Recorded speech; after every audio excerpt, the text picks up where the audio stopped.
Hey, pen people, Happy New Year. For the new year, I thought it would be nice to look at a planner. Actually, yes, it's nice to start off the new year this way, but I meant to make this video months ago, and I want to apologize to Rhett, who sent me this planner, for how long it's taken me to review this. Thank you for sending it to me. And this planner is very different than most planners. It's a 90-day goal planner. So the point isn't to have a planner for the whole year and track your to-do list and your appointments and all that. You can do some of that with this, but the goal, it seems to me, is more of I have this big project I'm trying to launch, or this big goal I'm trying to achieve, and this is a way of organizing and making it happen in a measured, sequential way so you can accomplish your goals within 90 days.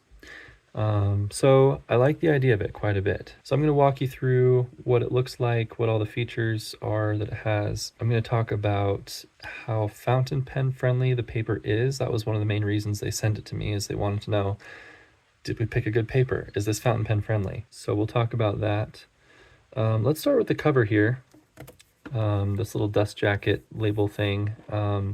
So these are all the things that it's claiming it can help you do. So set and track goals, maximize daily productivity, boost motivation and confidence, manage ADHD.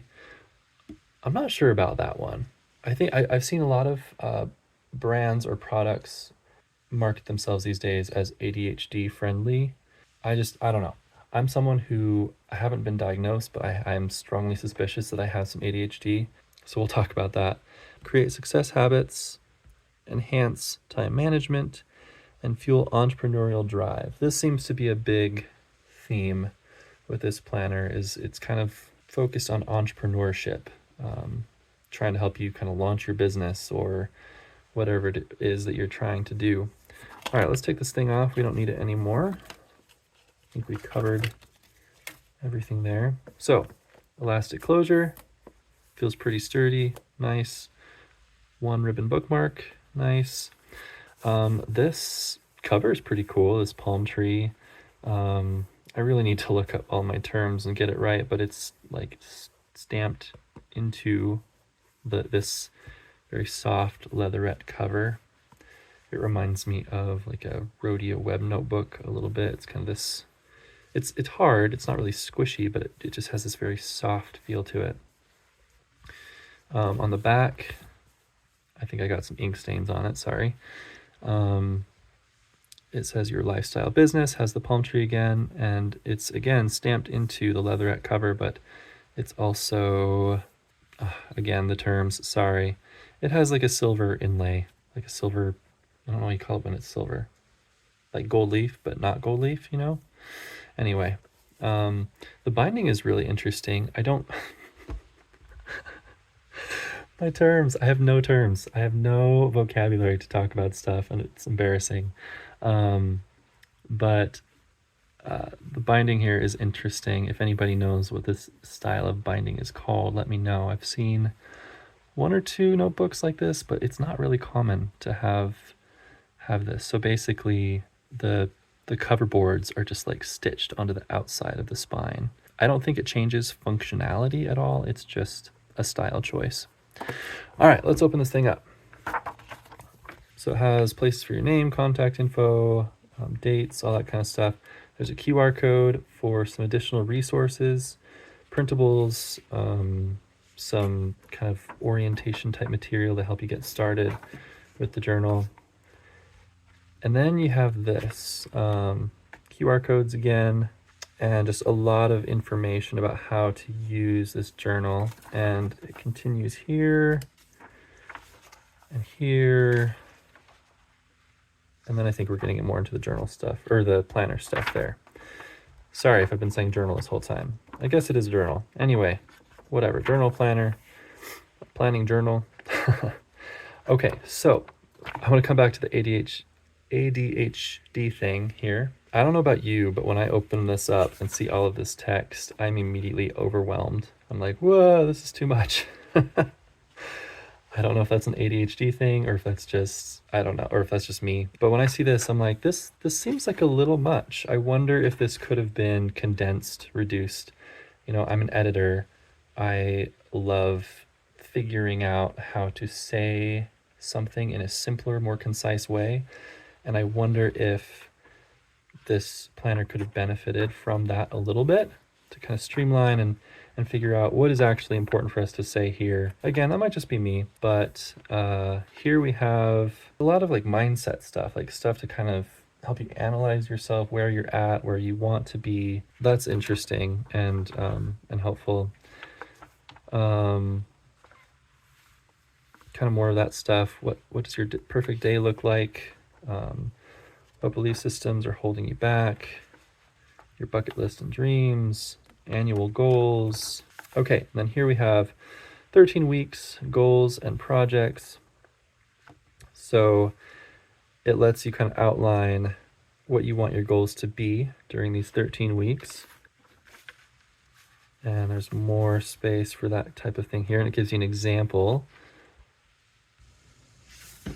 And it's kind of funny that the example they give is launch new website. And it's funny because that's one of my big goals for this year. I need a website really badly for my editing business and just to have a portfolio of my creative writing and different things like that. So, so it's like, all right, they wrote it in for me, sweet. But anyway, okay, this is where I think it gets really interesting. Yeah, so this is where I really think the benefit, where it would hold the most benefit for me personally.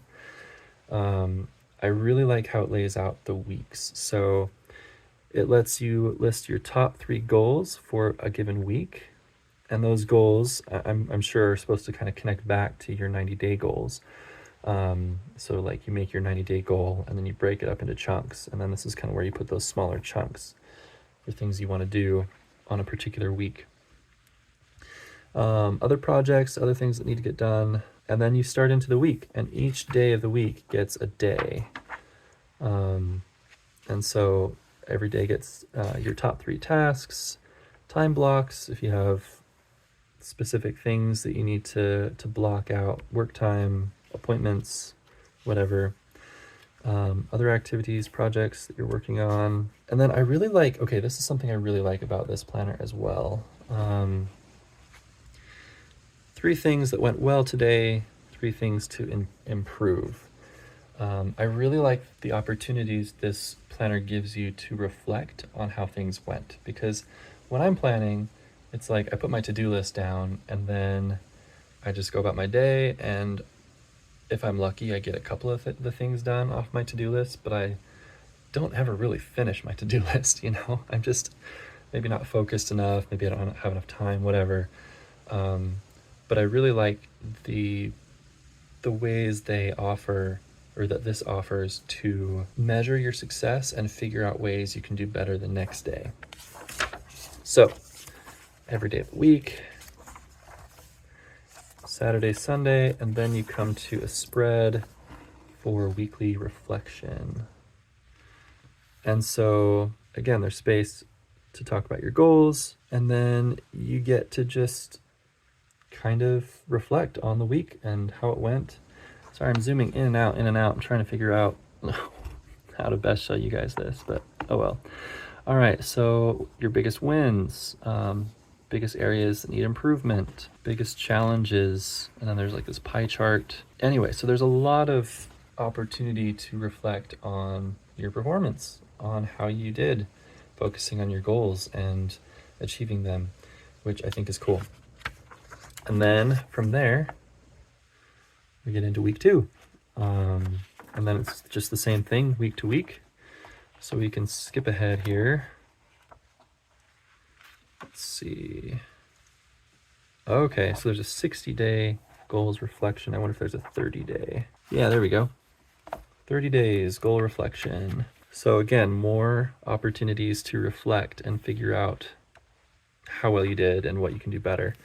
Some notes. I always like seeing blank note pages in a planner. That's really nice. Okay, now it continues, and then there's that 60-day evaluation. more notes. And then let's see what's at the very end here. Almost there. Okay. Okay, so your weekly reflection, 13 weeks reflection.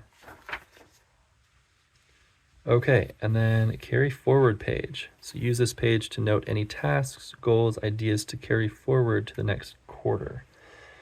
So I'm not really sure if your lifestyle business intends for you to use 4 of these planners in 1 year. It kind of seems to me more like something you would use just to kind of launch a big project, and use the planner as long as it takes you to get through that project. I could be wrong, but I like how they have this, whether you're going to start another one of these or a more traditional planner or bullet journal or whatever, it gives you an opportunity to reflect and figure out your next steps that you need to take moving forward. So I like that quite a bit. Notes, this is where I did my ink test. We'll come back to that in a minute. And then there's like a dot grid. Sorry, there's some dot grid pages. They're odd though. I've never seen dot grid like this, where it's a more rectangular pattern, as opposed to a traditional square grid. I think this is a little odd. I don't know. Maybe this is a thing. I just haven't seen it elsewhere. Anyway, and then there's more info at the end. Another QR code down here. And then no pocket in the back. Totally fine. You don't always need like the pocket and all this extra stuff, but just so you know, if a pocket is something that you really need, then it doesn't have one, but that's okay. All right, anyway, so a lot of things I like. Like I said, the front material I found a little overwhelming, but I really, really like how the planner is spaced out week to week, how it's set up. I think it does a really good job of kind of leading you through your goals and evaluating your progress and how you can improve and all that kind of stuff. Okay, last but certainly not least, let's talk about the ink test. So Rhett, who I was talking to through email, he said that they these are made in China. They went with the premium paper that their manufacturer offered. So I was like, okay, we'll see how this goes. And when I wrote with it, I was like, whoa, this is really nice paper. So I've got a couple of tests here. Let's do a couple more. So this is a Lamy medium nib with Noodler's Black in it. So let's just do a quick thing here. It's a little inkier than the other pens I used.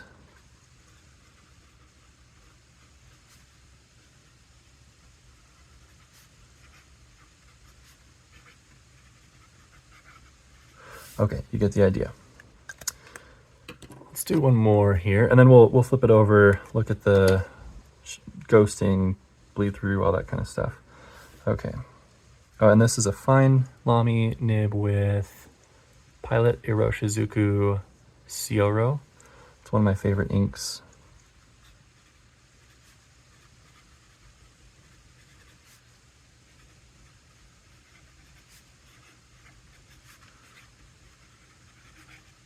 Okay. Awesome. All right, so you can see here, let's see if I can get you even closer. All right, you can see there's no feathering. The colors show up pretty well. It's showing the Sioro color pretty nicely. Some papers tend to widen the thickness of your line. I don't feel like this happens here. I feel like the lines are true to the nib size. Let's look at the opposite page here. Just a slight amount of ghosting, not much, to be honest. Like, I feel like some pretty nice papers in the fountain pen world that people consider their go-to would ghost more than this. So that's really nice. No bleed through at all. The paper is very smooth. I don't know if it has that like that satiny finish on it that like Rhodia or Clairefontaine would have. I don't know if it's quite that smooth, but it is definitely smooth. I'm not really getting any like tooth or feedback.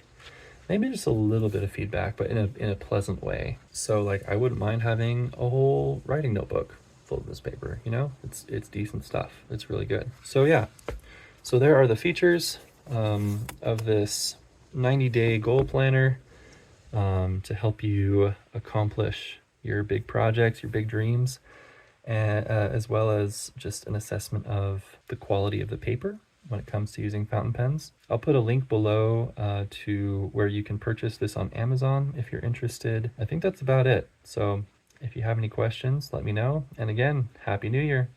Bye.